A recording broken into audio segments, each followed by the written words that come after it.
पुरुषोत्तम आप सभी को रानंदित जयगुरु परम पूज्यपाद श्री श्री बोरदा जीवन की कुछ झलकियां की अगली कड़ी में है निर्देश उल्लंघन का फल।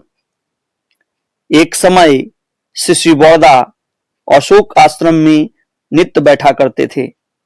उनका सानिध्य प्राप्त करने के लिए अनेक कर्मी भी बैठते थे। एक दिन त्रिपुरा के एक प्रवीण कर्मी श्री शुभांशु शेखर मिश्र वहां बैठे थे। श्री बोरदा उनके तरफ थोड़े देर तक टकटकी नजरों से देखने के बाद बोले कि सुनो, आज से तुम जीप गाड़ी कभी नहीं चलाना और न कभी उस पर बैठना ही। यदि शहर में कहीं जाने की जरूरत पड़ी तो एम्बेसडर गाड़ी से जाना, और आज से 5 वर्षों तक अगर तल्ला शहर से बाहर नहीं जाना। यह बात कहने के समय श्री राम शंकर दा भी वहां पर उपस्थित थे। इसके कुछ वर्षों बाद श्री बोरदा के आदेश से रामा शंकर दा उत्सव में सम्मिलित होने के लिए त्रिपुरा गए। उनके साथ श्री शुभांशु शेखर मिश्र दा भी त्रिपुरा के तेलिमामुड़ा उदयपुर मनु बाजार के उत्सव में योगदान दिए।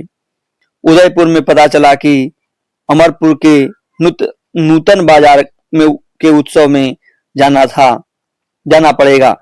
शुभांशु शेखर मिश्र दा को श्री बोरदा जीप गाड़ी में बैठना तथा 5 वर्षों तक अगर तल्ला से बाहर जाने मना करने के बावजूद वे 3 वर्ष बाद ही जीप गाड़ी में बैठकर घूम भी रहे थे और अगर तल्ला के बाहर भी जाना आरंभ कर दिए।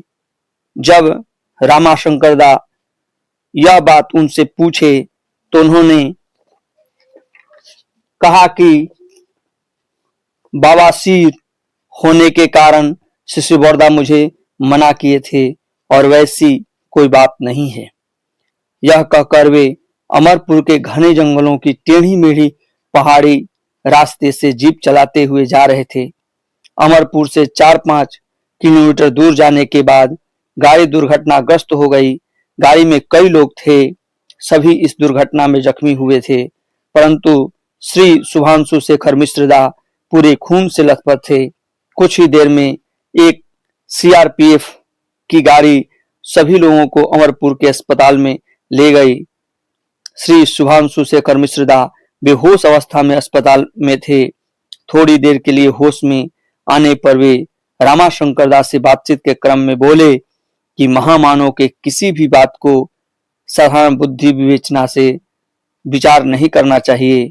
श्री बोरदा की बात को अपनी बुद्धि विवेचना के अनुसार मानकर चलने के कारण ही अपना सर्वनाश कर लिया। इतना कहने के बाद वे और कुछ नहीं बोल पाए। अगला घटना प्रकृत सेवा। श्री ठाकुर बंगला के जामताला श्री अंगन में अवस्थान कर रहे थे। एक दिन उनके उपस्थिति में ही सेवकों के बीच वाद विवाद आरंभ हुआ। सेवकों में आपसी समझदारी के अभाव में कारण धीरे धीरे यह इतना बढ़ गया कि श्री ठाकुर को बहुत अस्वस्थी होने लगा। हर एक व्यक्ति एक दूसरे पर श्री ठाकुर के सेवा में व्याघात पैदा करने का लांछन लगा रहे थे। इन लोगों के कलह के अंत में परम पूज्यपाद श्री बोरदा श्री ठाकुर के नजदीक पहुंचे। झगड़े की पूरी घटना सुनने के बाद श्री बोरदा ने कहा कि अनेकों की सेवा में एक तरह का अहंकार छुपा रहता है। सेवा में यदि अहंकार छुपा रहता है तब उसे सेवा के नाम से विभूषित नहीं कहा जा सकता है। इतना कहने के साथ ही साथ सेवकों का कलह तुरंत शांत हो गया।